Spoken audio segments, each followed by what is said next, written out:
হরে কৃষ্ণ। অজ্ঞানং তিমিরান্ধস্য জ্ঞানাঞ্জনশলাকায় চক্ষুরুন্মিলিतं येन তস্मै শ্রীগুরবে নমঃ। বাঞ্ছা কল্পতরুভ্যশ্চ কৃপা সিন্ধুভ্যৈব চ পতিতানাং পাবনেভ্যো বৈষ্ণবেভ্যো নমো নমঃ। নারায়ণ নমস্কৃত্যং নরস্যৈব নরোত্তমং দেবীং সরস্বতী ব্যাসং ততো জয়মুদীরয়েৎ। যে নবদ্বীপ ধাম মহিমা শ্রবণ করাচ্ছি, আপনাদেরকে প্রতি ভিডিও বারবার বলছি, আমার বাড়িতে নানান বিপদ, আমি নিজে অসুস্থ এবং আমি গিয়েছিলাম মায়াপুর, তাই সম্পূর্ণ পাঠগুলো ছাড়তে পারিনি। তাই নবদ্বীপ ধাম মহিমা আবার আমি পরবর্তী অধ্যায়গুলো আবার ছাড়ছি, আপনারা শ্রবণ করুন। ইউটিউবের ভক্তবৃন্দ, রাধারানী ইউটিউবের ভক্তবৃন্দদেরকে অনুরোধ করবো যে আপনারা সাবস্ক্রাইব করুন, শেয়ার করুন, লাইক করুন, সঙ্গে থাকুন। হরে কৃষ্ণ। শ্রীমদোদ্রম দ্বীপ ও রামলীলা বর্ণন, ৪র্দশ অধ্যায়। জয় জয় পঞ্চতত্ত্ব কং গৌরহরি, জয় জয় নবদ্বীপ ধাম সর্বোপরি। মামগাছি গ্রামে গিয়া নিত্যানন্দ রায়, বলে এই মদোদ্রম অযোধ্যা হেতায়। পূর্বকল্পে যবে রাম হইল বনবাসী, লক্ষণ জানকী লয়ে এই স্থানে আসি। মহাবর বৃক্ষতলে কুটির বাঁধিয়া, কতদিন বাস করিল আনন্দিত হইয়া। নবদ্বীপে প্রভারাম করি দর্শন, অল্প অল্প হাস্য করে শ্রী রঘুনন্দন। কিবা দুর্বাদল শ্যাম রূপ মনোহর, রাজীব লোচন হস্তে ধনুক সুন্দর। ব্রহ্মচারী বেশ শিরে জটা শোভা করে, দর্শনে সকল প্রাণী গণ মনোহরে। হাসি হাসি মুখ দেখি জানকী তখন, জিজ্ঞাসে শ্রীরামে দেবী হাস্যের কারণ।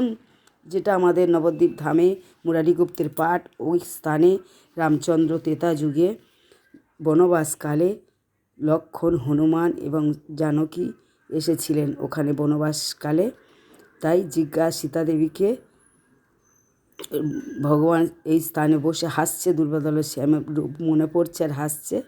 আর তখন জানকী দেবী জিজ্ঞাসে শ্রীরামে দেবী হাস্যের কারণ। রাম বলে শোনো সীতা জনকনন্দিনী, অতি গোপনীয় একে আছে তো কাহিনী। ধন্য কলি যবে হয় এই নদিয়ায়, পীতবর্ণ রূপ মোরে দেখিবারে পায়। জগন্নাথ মিশ্রে গৃহে শ্রী শচী উদরে, গৌরাঙ্গ রূপেতে জন্ম লভিব সত্তরে। বাল্যলীলা দেখিবে সে সর্বভাগ্যবান করিবে সে, সবে আমি পরপ্রেমদান করিব সে, সবে আমি পরপ্রেমদান করিব সে। কালে আমি প্রিয়ে বিদ্যারে বিলাস, শ্রীনাম শ্রী মাহাত্ম্য আমি করিব প্রকাশ। সন্ন্যাস করিয়াই আমি যাব লীলা চলে, কাঁদিবে জননী শ্রী ও বধূলয়ে কোলে। এই কথা শুনি সীতা বলেন বচন, জননী কাঁদাবে কেন রাজীব লোচন। সন্ন্যাস করিবে কেন ছাড়িয়া গৃহিণী, পত্নী দুঃখ কিয়া দিয়া সুখ কিবা নাহি জানি। শ্রীরাম বলেন প্রিয় তুমি সব জানো, জীবের শিখাতে হেবে হইলে অজ্ঞান। আমাতে যে প্রেম ভক্তি তারে আস্বাদন, দুই মতে হও সীতা শোনো বচন। আমার সংযোগে সুখ সৌভোগ বলয়, আমার বিয়োগে সুখ বিপ্রলভ্য হয়।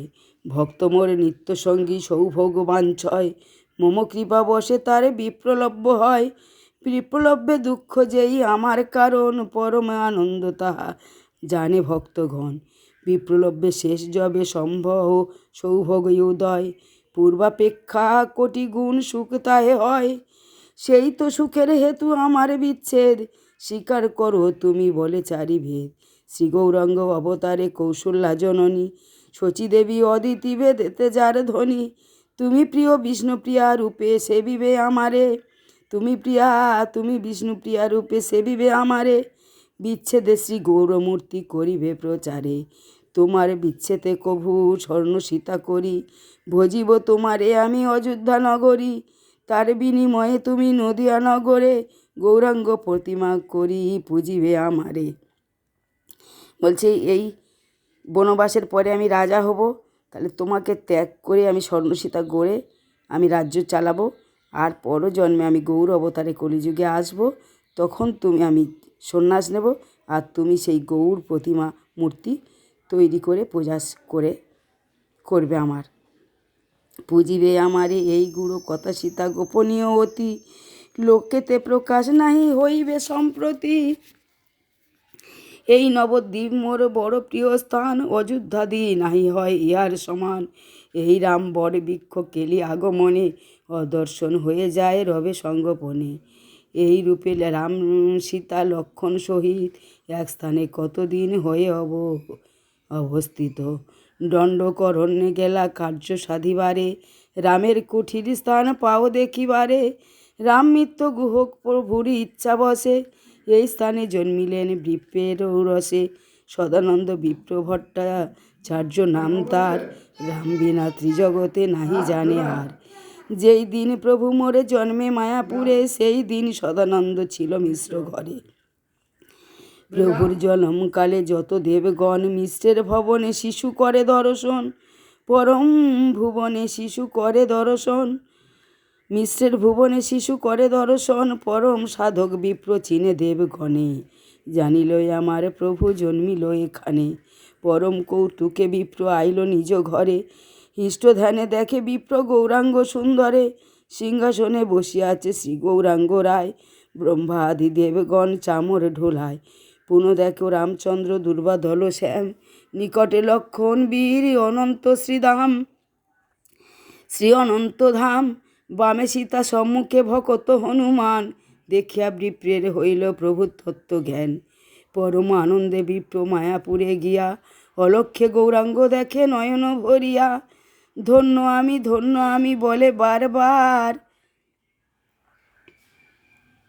গৌররূপে রামচন্দ্র সম্মুখে আমার। কতদিনে সংকীর্তন আরম্ভ হইল, সদানন্দ গৌর বলি আনন্দে নাচিল।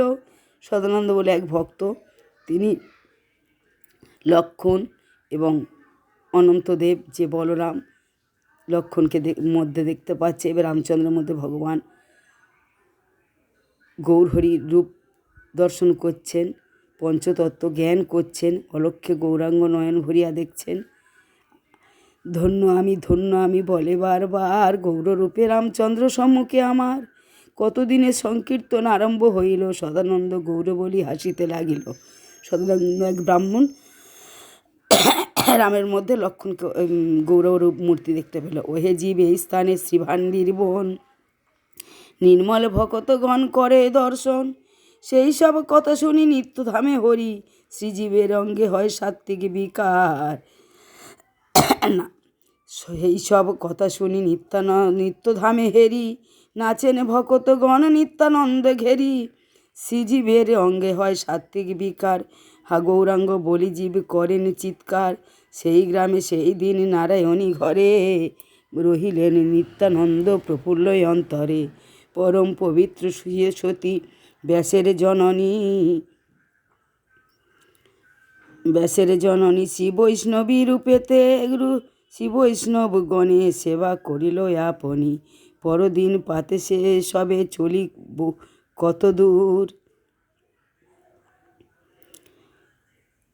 প্রবেশিলায় অনায়াসে শ্রী বৈকুণ্ঠপুর। নারায়ণী দেবী হচ্ছেন আমার নিত্যানন্দের জননী, তিনি ব্যাসেরও জননী। বৈষ্ণবীতে ব্যাসদেব যে সত্যবতী ছিলেন, ব্যাসের জননী। শ্রী বৈষ্ণব রূপেতে সেবা করিল আপনি, পরদিন প্রীতে সবে চলি পরদিন পাতে সবে চলি কত দূর, প্রবেশিলা অনায়াসে শ্রী বৈকুণ্ঠপুর। নিতাই জাণ্ডব আজ্ঞা করে পালন, নদিয়া মাহাত্ম্য গায় দিনে অকিঞ্চন। হরে কৃষ্ণ। বাঞ্ছা কল্পতরুভ্যশ্চ কৃপা সিন্ধুভ্যেব চ পতিতানাং পাবনেভ্যো বৈষ্ণবেভ্যো নমো নমঃ। নারায়ণ নমস্কৃত্যং নরস্যৈব নরোত্তমং দেবীং সরস্বতী ব্যাসং ততো জয়মুদীরয়েৎ। হরে কৃষ্ণ। রাধারানী ইউটিউবে ভক্তবৃন্দদেরকে বলছি, আপনারা শ্রবণ করুন, সাবস্ক্রাইব করুন, শেয়ার করুন, লাইক করুন, সঙ্গে থাকুন। হরে কৃষ্ণ।